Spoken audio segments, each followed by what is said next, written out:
up while your income goes down.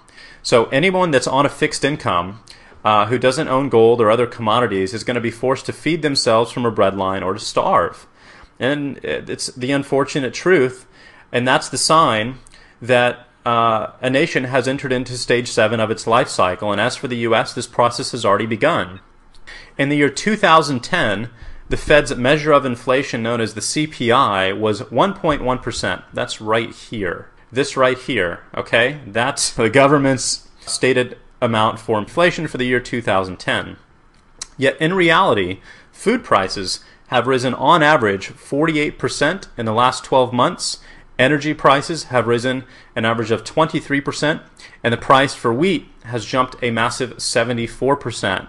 All right, so as current inventories of goods produced at last year's manufacturing costs dwindle, you can absolutely expect the price of everything you buy in 2011 to increase substantially. So this is actually a chart of inflation over the last 12 months during the year 2010. Wheat, 74%.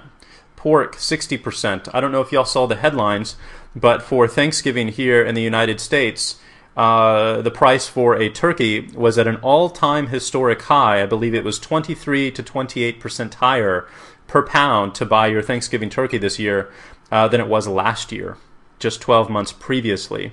So the sign of stage 7 and the sign of stage 6, inflation. And here we have it right before our eyes, despite the fact and the lie that the government would have you believe is that number right there. Now, if you think that this is really all worst case doomsday scenario stuff that's never going to happen, I want you to keep in mind that hyperinflation has already happened in 30 different countries in the last 100 years alone. Here's just a few of them. Argentina as early as the 1980s, Austria, Brazil, Chile, China, Germany, Israel, Japan, Greece, Hungary, Peru, the Philippines, Poland, Romania, the Russian Federation, Taiwan, the Ukraine, Zimbabwe as early as 2008, and twice, yes, twice, on U.S. shores during the Revolutionary War and the Civil War. Okay? So the bottom line is this: if we stop printing stimulus money, the bubble's going to collapse, and the economy will fall into a severe deflationary depression.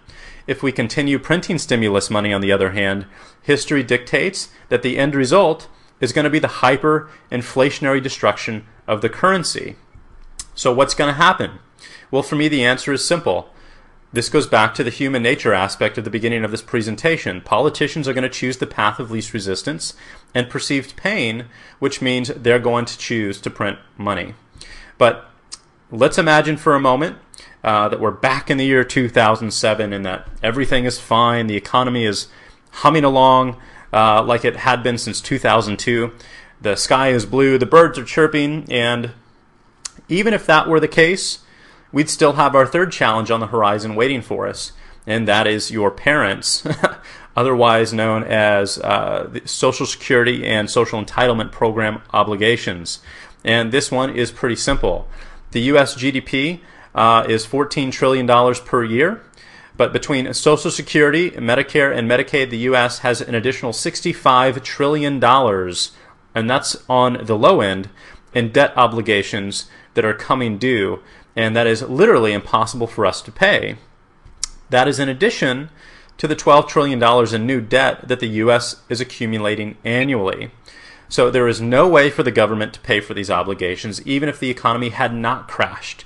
It is impossible. Even if we were back at the height of the housing bubble in 2007 and everything was wonderful, we still couldn't pay it off. It would still be impossible, which means there's only two options left to deal with it. The first is to debase the currency through inflation, reducing the overall value of the debt to a manageable level. And in this case, boomers would always get a Social Security check every single month as promised, and let's say it's for $1,000. But the value of that check would be greatly diminished because of inflation, and it's not going to really do you any good when milk is $20 a gallon. The second option is to simply default on the debt. But why? Why would you do that when you can simply print the money? So that leads us to our fourth challenge, which is the great 401k pullout. And Robert Kiyosaki actually predicted this back in 2002 with his book called Rich Dad's Prophecy.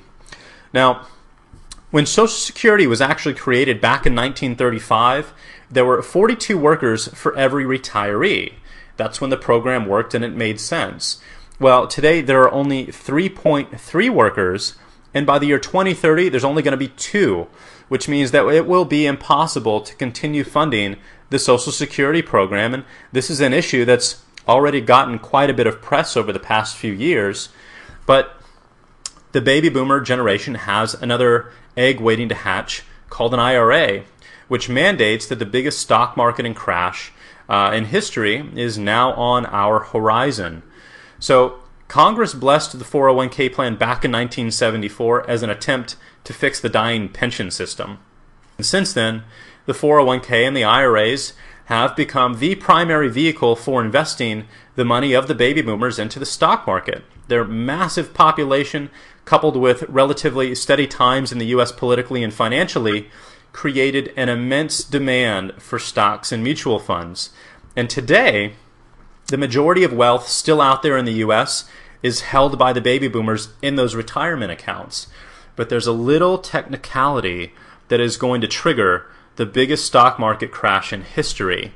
As this generation hits the age of 65 between the year 2012 and 2016, they're required to pull approximately 6% of their money out of their IRAs by law, which is going to begin the forced sale of their stock. That means that we have the largest and richest group of people in the entire nation pulling their wealth out of the market.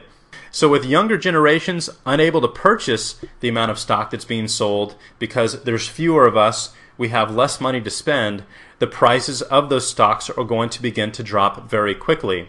And as retirees see the value of their retirement dropping by the day, they're going to pull out that money even faster, starting a mad dash for the exit. So that's something that's coming up here in just the next couple of years, but it's already been triggered sooner because of the housing crisis and the credit bubble, and because of unemployment. We've started to see people take that money out of their portfolios on a monthly basis for the last 18 months consecutively. There's been a consecutive outflow from these funds, more so than an inflow, which means it's already started. It started a year and a half ago, and people need that money today just to pay their bills and to pay their rent and to pay their mortgage. So that's coming up as well. Now this takes us to our final challenge, which is number 5, peak oil. Everything that our civilization is today is because of oil. Everything you see, everything you eat, everything you wear, everything you buy is 100% dependent upon easy, cheap oil. The computer you're watching this presentation on is nothing more than a physical manifestation of oil that was pumped out of the ground and the inexpensive, plentiful energy that we've released from it. If you were to picture the entire city that you live in covered in black oil in the room you're sitting in, it would be an accurate representation, because every inch of every road and every brick of every building was created through oil. And if you have any doubt regarding the importance of what's in these barrels, let me put it into perspective for you. This graph shows the growth curve of the human population over the course of 8,000 years. And I want to draw your attention to this right here. This is where the growth rate of the human population goes vertical and absolutely exponential.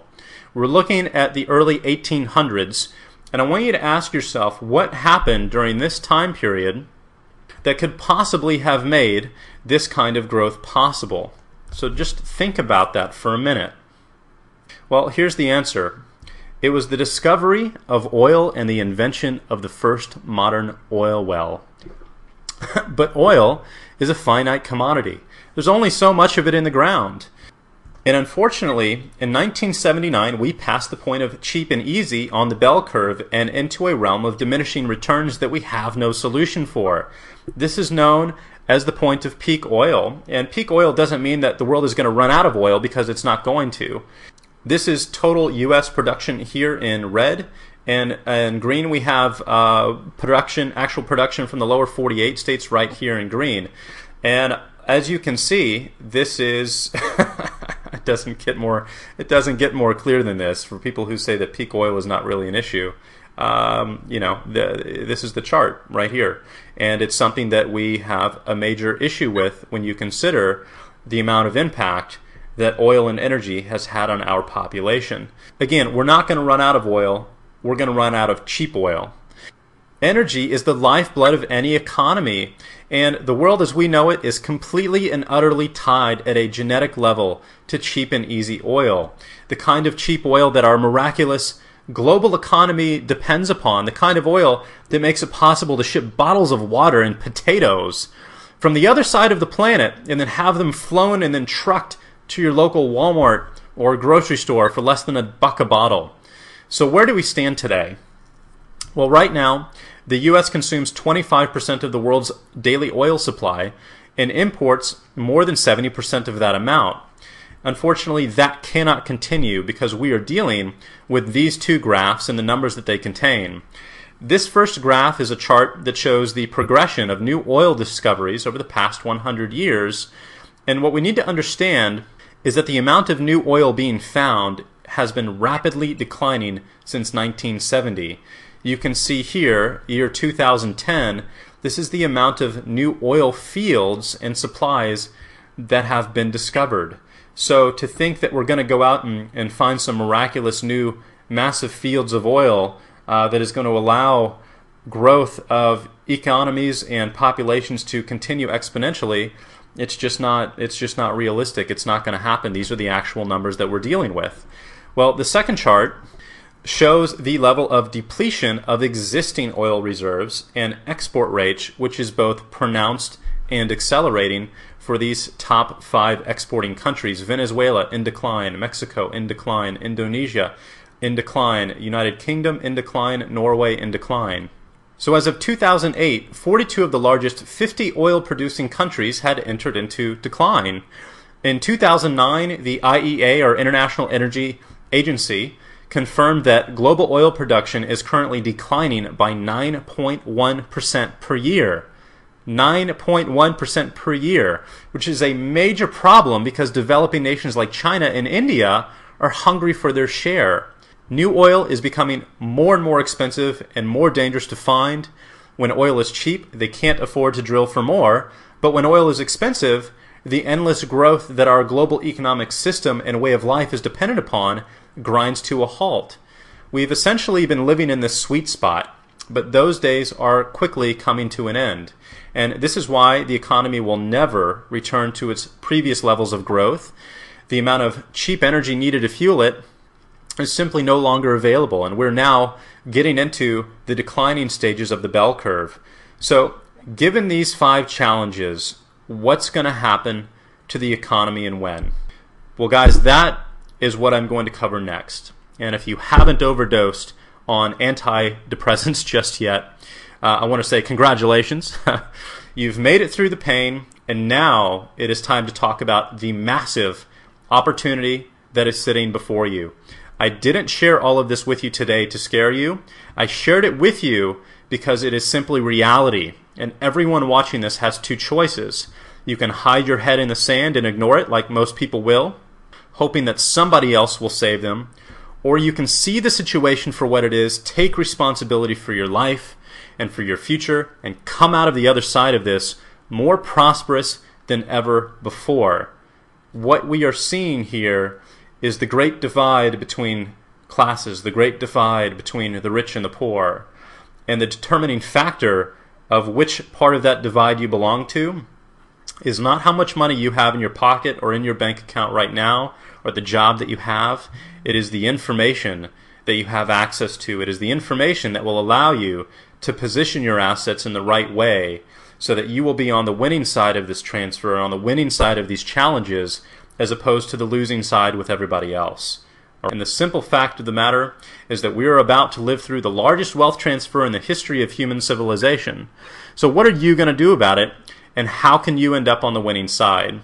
Well, I cannot and I will not tell you what you should do with your money. That is your responsibility and your decision. That is not mine. All I'm willing to do and what I'm willing to do is to tell you what I'm personally doing, which may or may not prove to be a wise course of action. So before you buy anything or do anything with your money, do your homework. Look at the facts as you see them and make your own decisions. I intend to be on the winning side of this transition personally, which is why I've been doing my homework and taking action for the past 3 years now. So here's what this looks like. First, I expect deflation, which is taking place in housing, credit, and job markets right now, followed by hyperinflation